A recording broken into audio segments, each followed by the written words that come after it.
വെള്ളിയാഴ്ച രാവ് ദുആഇനും ദിക്റിനും വലിയ പോരിശയാക്കപ്പെട്ട രാത്രിയാണ്. അത്തായ നേരത്തെ എഴുന്നേറ്റ് ഉമ്മമാരെ നല്ലോണം ദ്വാർക്കണം. മക്കളെ നല്ല ഭാവിക്ക് വേണ്ടി ഉപ്പമാര് നല്ലോണം ദ്വാർക്കണം. എത്ര സുഖമുള്ള റൂമിലാണ് കിടക്കുന്നതെങ്കിലും ആഴ്ചയിൽ മുഴുവൻ രാത്രികളിലും ദ്വാർക്കുന്നവരുണ്ടത് പോകട്ടെ.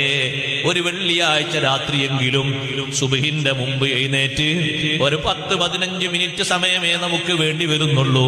ഒന്ന് ഉളൂ എടുത്തൊരു 2 റക്അത്ത് നിസ്കരിച്ച് അല്ലാഹുവിലേക്ക് കൈ ഉയർത്തിയിട്ട് ഹംദും സലാത്തും ചൊല്ലിയിട്ട് നമ്മളെ ഭാവിക്ക് വേണ്ടി, മക്കളെ ഭാവിക്ക് വേണ്ടി, ദുനിയാവും ആഖിറവും സലാമത്താകുന്നതിന് വേണ്ടി, 2 ലോകത്തും വിജയം ലഭിക്കുന്ന മക്കളാകുന്നതിന് വേണ്ടി, ഫാസിഖീങ്ങളാകാതിരിക്കാൻ, നാടിനോ നാട്ടുകാർക്കോ കുടുംബക്കാർക്കോ ശല്യമുള്ള ആളുകളാകാതിരിക്കാൻ, കുടുംബത്തിന് വേണ്ടപ്പെട്ട മക്കളാകാൻ, ബാപ്പക്ക് ഉമ്മക്ക് മരണാനന്തരവും ഉപകരിക്കുന്ന മക്കളാകാൻ, അവർക്കുണ്ടാകുന്ന മക്കളെ നല്ല നിലക്ക് പോറ്റുന്ന മക്കളാകാൻ, അതേ സേവന താല്പര്യമുള്ള നല്ല മക്കളായി കിട്ടാൻ ആത്മാർത്ഥമായി ഒന്ന് കൈയുയർത്തിയിട്ട് അള്ളാഹുവിനോടൊന്ന് പറഞ്ഞു നോക്കൂ.